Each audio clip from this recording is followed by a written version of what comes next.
And the thing is, they don't change. They don't change. They can't change. They're disgusting. They cannot change. You know why? Because their thinking is warped. So Wow. because they're looking at themselves like you did something to them. They victimize you, but they play upon your emotions and what they do. They gaslight you a lot. Gaslight. You know all the terminology now. Yeah, they're big on gaslighting, and then because I've learned about narcissism, I see it in other people. That's true. That I didn't see it before because they said, "Well, why they act like wow. that?" Now I'm like got all this radar for it. I can see everything now. Wow. So did you have to cut off any of your family members? Yeah, I did. Because you know why? Wow. I'm trying to heal. I don't need no pain. And you know wow. what? I don't tell nobody nothing because I trust when you're in a narcissistic relationship for a long time. Your trust in people goes down a lot. That's true. Because they destroy a part of you. They're some sick people. Very sick. Yeah, So but my ex-wife, she playing like she's a victim. she's a COVID. Is she a COVID or? No, she ain't. She COVID to the people that don't know her. Yeah. That's what they always for do. us that really know her. Oh wow.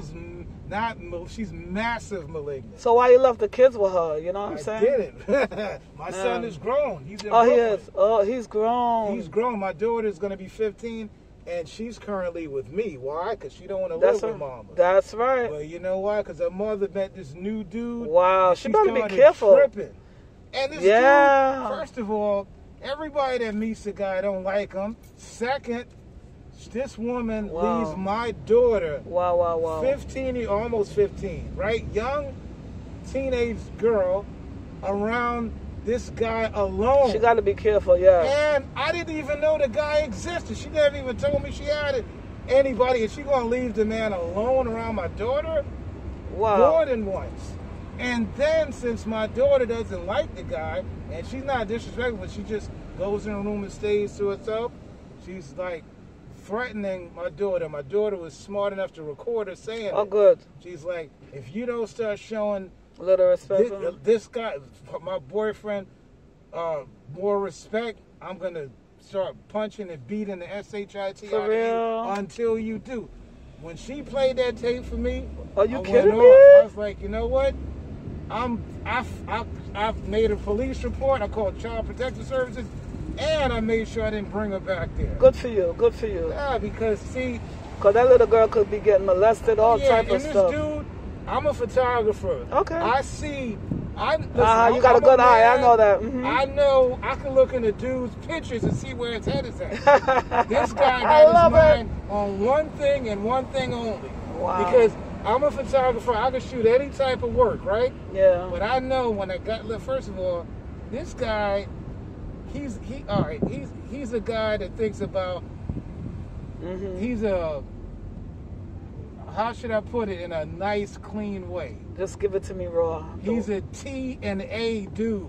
All he's thinking about is blank and blank, and it shows in his pictures. Wow. Okay? Like if you look at my portfolio, you can see I don't have no agenda. I mean, listen, every straight man is attracted to women. Period. But. So that comes natural, but you honor your profession properly. Ain't trying to put your sexual thoughts in your pictures. Because you got control. Thank you, and I got a conscience. Okay. I always had a conscience since I was a little boy. Because everybody could cheat, but your conscience is what keeps you from doing it. That's right. That's all it is. Ain't no man beneath or above. Ain't no man above it. The difference between all of us is every man is a potential dog, but your conscience is the leash. Okay. So my leash is my conscience and also how I was brought up. I mean, I'm the only guy in my family that didn't cheat. Yeah. My father cheated. I guess that, I'm glad you broke that chain. You broke that chain. Well, that chain, because it's kind of like, I always had a kind of a righteous that's nice. part in me that from childhood that, I grew up, I grew up like this. Half my family's from the South and the other half from the Caribbean. Mm-hmm. My father's, his people from North Carolina, and my mother is Jamaican. Okay. So I got the Southern that Southern hospitality thing, and I also have. I mean, my mother's Jamaican, so if you know Caribbean people, I'm Jamaican myself. Oh, so you know the deal. My mother don't play. I know it's a Wild Wild West with the daddies is a Rolling Stone. That's what I know. No, my father was a Rolling Stone, but see how they say Jamaicans are arrogant. My father's from the old Jim Crow South. I ain't never met a Jamaican more arrogant than him. Wow. And he's a Southerner but you know what? I come to see. I love my father, but he's a narcissist too. You have narcissists in your family. Yeah. And that's what you got to know. And if you got to cut them off, you got to cut them off. Yeah. But I want to go back to your wife now. So now that, how long ago you guys broke up? It was in the middle of 2017. Oh. And we got the divorce last really? That's a long time. November 20th of 2020 is when we were officially divorced. Because in the beginning, it takes a long time. Like, you went back, didn't you? No, I didn't go back, but I wanted to try that because I didn't know what was going on, really. Yeah. So for the first year, I was still hoping. I know. But I wasn't chasing her. I was leaving her alone. Yeah. But once I found out that somebody else was on the scene, wow. can't do that. Yes, absolutely. Even me if too. I love her now, I don't care. Me too. I cut that string. I don't care. New supply, you can have him. You Yeah. can have all of it. And this guy, I suspect he's a narcissist too, so they're going to destroy each other. That's what I'm thinking, because when they leave the empath, that you are, when they leave the empath, they go to a narcissist. Oh my! Normally, sometimes. How is it that God made two people that have the same kind of situation? Honey, because that's how God works. He connecting. He connecting, okay?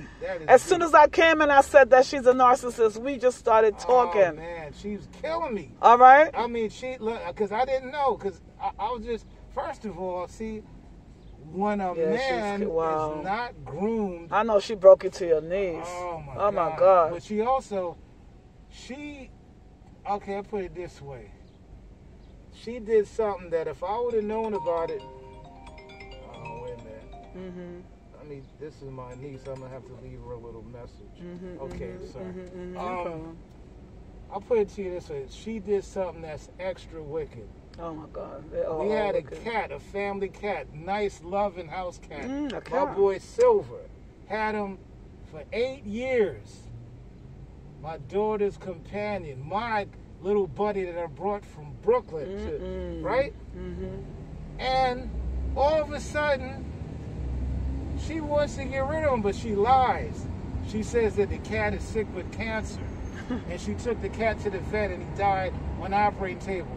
You know what she really did? She killed him? She took the cat with her boyfriend upstate and abandoned him in the wilderness. Oh, wow. Oh, just for you not to get it. Yeah. What a wicked girl. She's a wicked star. Big time. Oh, my God. Yeah, man, she's wicked. Yeah. Don't worry, because they're going to get theirs. And I hope you know that basically what they're saying online as well is that it's some demonic tie with the narcissist.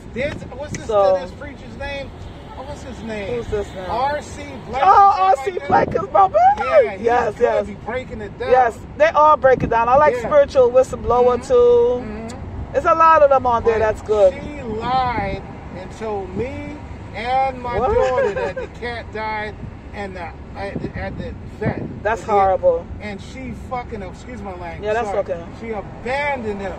In the world, everybody was brokenhearted to the point. My mother was crying, my niece was crying. You know they like pain, right? They like your pain. They love to make you suffer. They like your pain. Like my mother said, pure sufferation. Right? Wow, but did she ever apologize to you since you in the divorce? Wow. No. They don't apologize. Wow. She might have tried. They apologize as an empty. Empty. I know. Yeah, they don't mean it. They don't mean it. You know what it is? They just trying to cover up their tracks. They got exposed. Once they're exposed, they try to look. You know what? And now she's like. So you saw the mask drop off? Huh? You saw the mask came off? Yeah, no, I saw it. It was ripped off. It's like God ripped it off for me. Yeah. That's why. My daughter was so brokenhearted over the cat. She couldn't go to school the next day because she was crying so much her eyes swole up really bad. Wow. Did you get help for your daughter, like therapy? Yeah, but that's a little bit. But time is slowly healing. Now, time. Just as long as you're a good father to her, talk to her good. Because my son too. Do you find that your daughter is in isolation in her room and stuff? All the time. My son do that. My son do that. All the time. That's what I used to. Every time. I worry. No, but you know why? Because that's how they try to deal with their emotions. Because they can't. Some things they can't really talk to the parent directly. I know. So they need like a third party that's not their parent. So they can really open up to. You know, it's rough though because my daughter.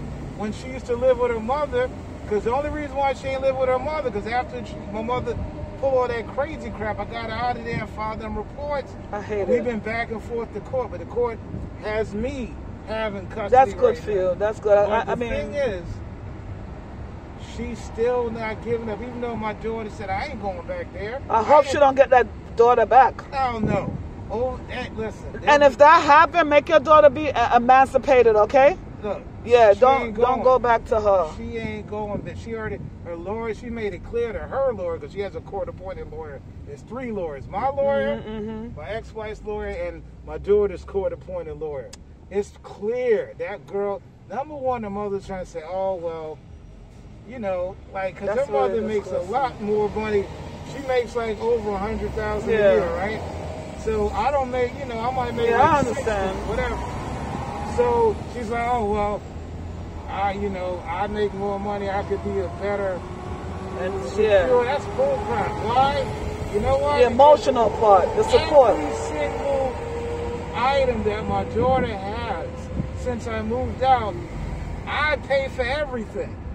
She's $100,000 person. I'm the 60, but yet I pay for everything. She just want to destroy it. And then every bill, even her mother, when I was paying child support, her mother wasn't giving her 1 penny for nothing. Yeah, no, they're not. Nothing.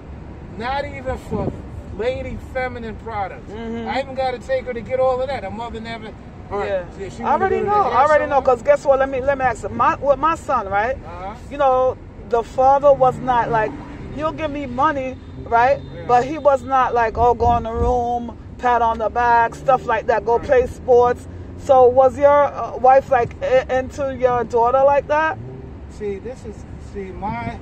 Before we were separated, you know, we would talk and we put her in the different things like swimming, gymnastics, because she's a teacher. You initiated that?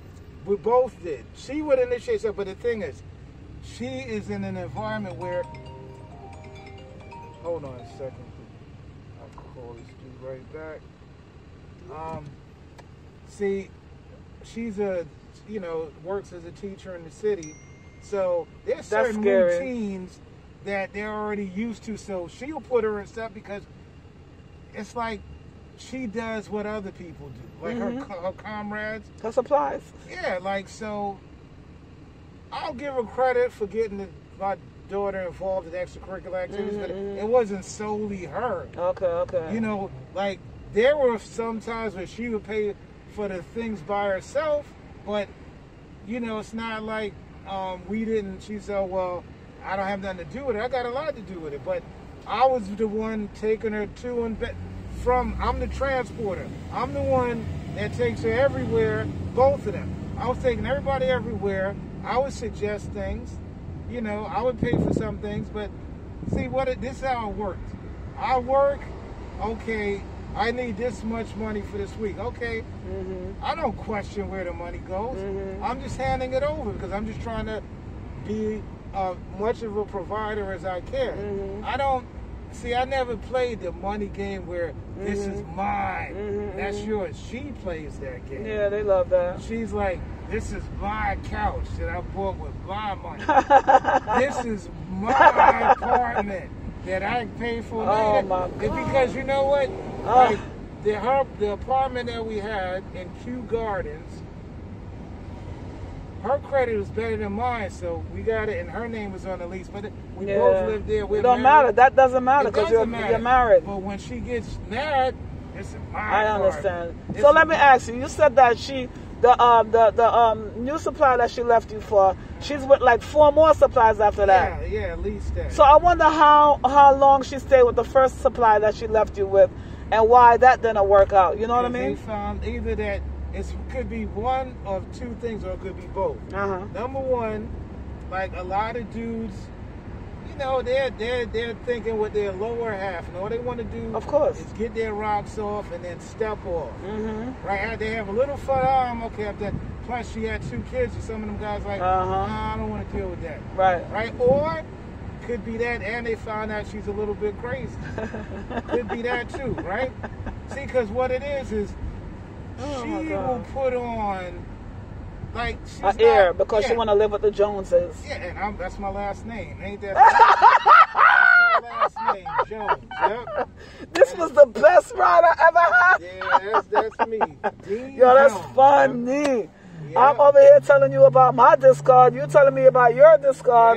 Yeah. Wow. Man, listen, the pain, I know one thing. The pain of narcissistic abuse. It's horrible. You know, like and I told you. It stays with you a long so do you think you're healed right now? No. Wow. I ain't chasing nobody, no other woman right now, because I got major trust issues. Number one, I got major trust issues. Number two, she killed the nice guy in me. I'm a good guy, but that nice guy. I don't want him to kill that. Let me put it this way. Oh, man. When people meet me, you know, like in New York, everybody's caught up. If you're light skinned, they automatically think you're Latino. No, I'm not. I don't care about that light skin stuff. I'm not Latino, right? I'm half Southern and half Jamaican. Okay. Right? But the shocking part about them is they figure out I'm half Jamaican. Because they expected me to act like some bad man, you know. You know, and I wasn't raised that way. Right. Number one, because, you know, like usually with a boy, the boy is probably more like his father than he is like his mother, and how, you know, he carries himself, because that's the male role model, right? Okay, hold that thought right there. With you saying that, right? That's what worried me about my son, which is 18, because I don't want him to mimic what's going on with his father now, abandoning, choking, all that stuff. The thing is,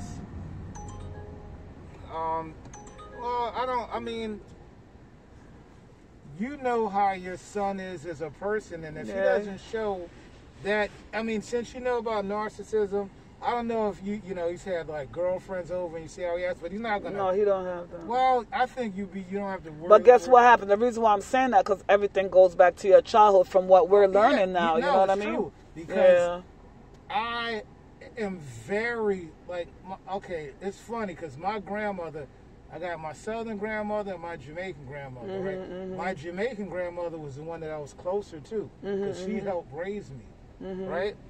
But my Southern grandmother, you know, she would spoil you with food, and like the Southern folks go about things a certain way, and I was heavily influenced with that hospitality and the good manners, right? But my temper is more Jamaican. You know what I mean? And my grandmother, my Southern grandmother, used to say that, oh, he's got a Jamaican temper. And, you know, but I don't really get upset a lot. But, you know, like now, because of what my ex-wife did to me, I really have that temper. I'm not vicious, but I don't have no tolerance. I understand. I can't deal with it no more because I suffered greatly. Yeah, man. How does she used to act? What abuse do you think you received? Psychological. Right, in the relationship. Can you look back now after you're out of the fog and see what she used to do to you? There's all kinds of abuse. Like, first of all, they play abuse where, listen, I don't care. Everybody has options whether they know it or not. Right. Everybody. She used to act like, you know, like every time she would give me some, it's like a great gift. Or you know what I mean? Listen. Wow. I was a very loving husband. I never cheated on her, but I had other women that were interested in me, but I was into my wife. Even if that woman was attracted to me, I would not sway. And if I felt myself getting weak, I'll just get out of there. Because if you hang around long enough, you are going to get weak. There's a few times I had to kind of like run out of there. Like, let me get out of here because I know I am getting real weak. I need to get out of here. Or I would like, you know, because that's why, you know, some of the women, oh, you're a good man because your wife don't know how good you are. Because I've been invited to the movies and all this stuff, right? And you know, these are some nice. Oh, no, I'm good. Yeah, them pretty, but them are hell. Yeah, exactly. That don't. That's what for me right now. I don't care about that pretty stuff. They pretty, but them are hell. Exactly. Because she know you married. Once you say you married, that should have been a back off. You back off. But some of them just keep coming. So what kind of pretty she pretty? I saw dark as hell. Yep. And the thing, see, my ex-wife is Dominican. That's a different kind of crazy. Wow, wow. This one, really, wow. She's like, I mean, she's a Afro-Latina. She's obviously a black woman, but she's Dominican. Okay. She's born in Manhattan. So she got that hot. Her parents are Dominican, so they got that hot-blooded, hot temper, all of that stuff. you know, and plus, you know, their culture, they're very alluring. Everybody falls for that. All the men fall for that until you find out how crazy they are. Yeah, because that's the thing. We go in with looking for lust, and with that carnal mind. That's all it is.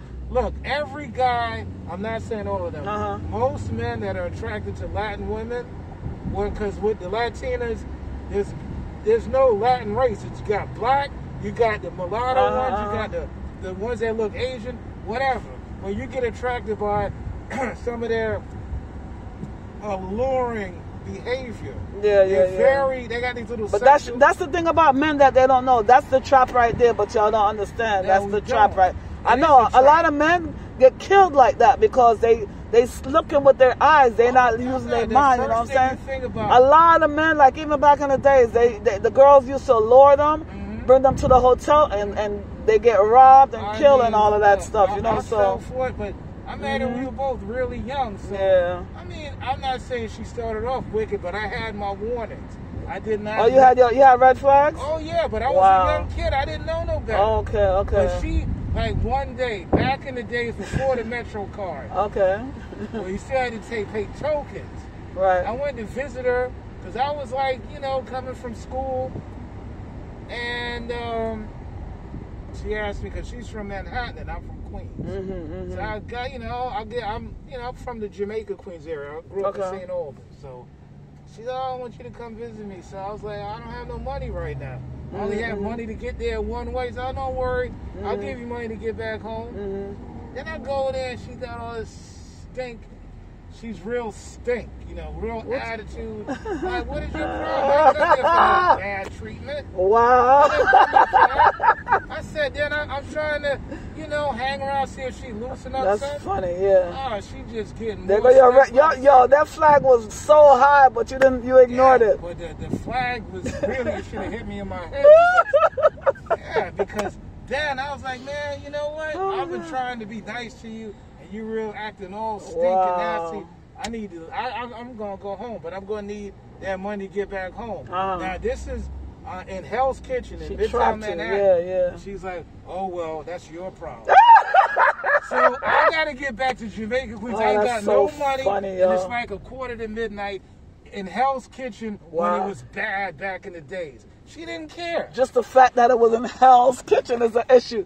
You know what I'm saying? So how did you go back? How did he even talk to her again? How did I go? Because I was an idiot. Because you didn't get her yet. So because I was still really young. I didn't know. I didn't get no schooling. Yeah, that's what I'm talking about. That's what I'm talking about right there. You know what happened with I'm a typical black male in the sense that my father's a good guy.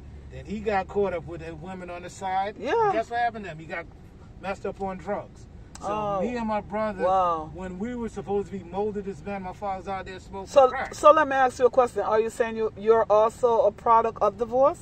I am. So did your father leave your mother for another woman? Yeah, he wasn't going to leave her, period. He just tried to be slick. Well, he's trying to be slick. Yeah. And guess what he was messing around with? A crackhead. A Puerto Rican girl. That's probably why I started getting interested in them Latinos. Wow. I remember when I was a kid, and he'd be driving to Brooklyn. I'd be like, we don't even live in Brooklyn no more. Where you driving? Oh, there's some pretty Puerto Rican girls over here. Okay. See, he shouldn't have said that to you because your mother don't respect, you know? That's what it is. I used to... The two women I always used to be all into, like, I used to go down south every year. Them little Southern belles and them Puerto Rican girls. Why the Puerto Rican girls? Because my father, there's some nice Puerto Rican girls. Okay, yeah. You know? Anyway, this thing is a generational curse as well. You understand? So is. for you, I don't know about for you, but for me, I'm breaking a generational curse. It starts with me. Yeah, you understand? Yeah, yeah. I want to live the best life that I can live. You know, teach my children the right way. Tell them right from wrong. Every night my son prays for me. He puts his hand on my head and he prays for me. You know, why? I didn't know about these life before until I turn my life over to God after I met this narcissistic man. He never prayed for us in the house. I never know about no God. Speaking about praying, okay?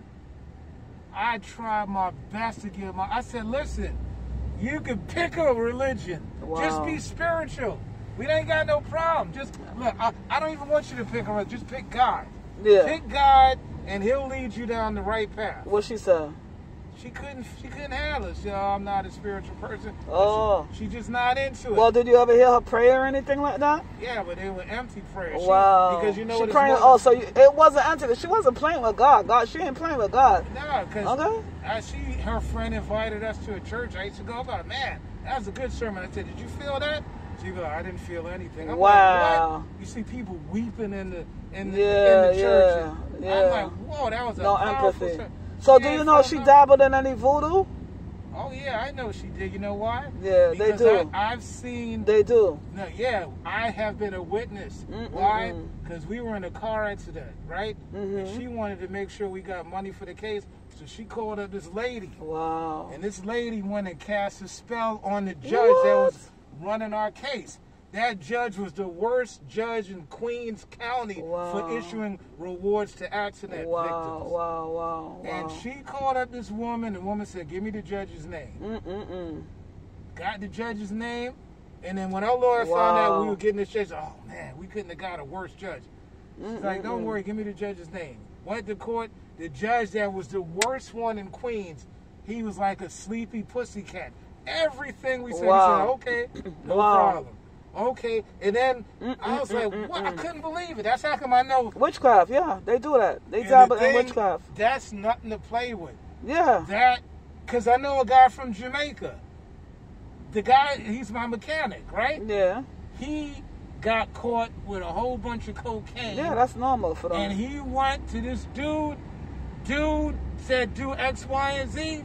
He went back. They play with that a lot, especially narcissists. He got off. Oh yeah, totally. But they don't really. And at the end of the day, they don't really get off with nothing. At the end of the day, Almighty God is more powerful. You know what I mean? But they do dabble. You know what I'm saying? She's trying to work stuff on me right now. I know that. Oh yeah, that's why you got to stay in the Word. Okay, I need to tell you that. You need to because this is a spiritual battle, and you must remember that. Right. Do not. I know you say you believe in God, but you got to read your Bible and stuff like that. You got to cry out to God. You got to break those chains. Hey, you know something? It's so funny you say it, cry out to God. Because I know these negative forces trying to mess with me. You they mess with you in your sleep. When you get up 3 o'clock in the morning, you better pray because that's the witch getting up to cast. Yeah. You better no. This is a real demonic plague on this earth. You hear me? It's so true. You know why? Because I've been going through some challenges lately. Oh my God! Like I've been making a lot of blood money of doing Jesus. This. I had one day. The blood. I made $747 in one day doing this. Yeah. Next day I got really sick. Then the next most money I made in the day was $502 and change. Next day I got into a car accident. Every time I make something big, that's why you got to keep on. I'm telling you, this is a spiritual warfare. I'm not going to say that to you again. I need you because we experiencing the same thing and we just connected today. I need to tell you that you need to pray to God. You need to bawl out to Lord Jesus Christ. You got to bawl out to Him. You got to, because this is and they come to you in your dreams as well. And your daughter, I need to say this to you. Tell your daughter not to disclose what happens in your house to your, because she's going to question your child. Okay? Okay. My husband, he does that to my son, but my son already know. Because I teach my son, and you must teach your daughter about this narcissistic, abusive thing. You must let her know so she don't go through the process. Again, this is a generational curse. See, but the thing is, you said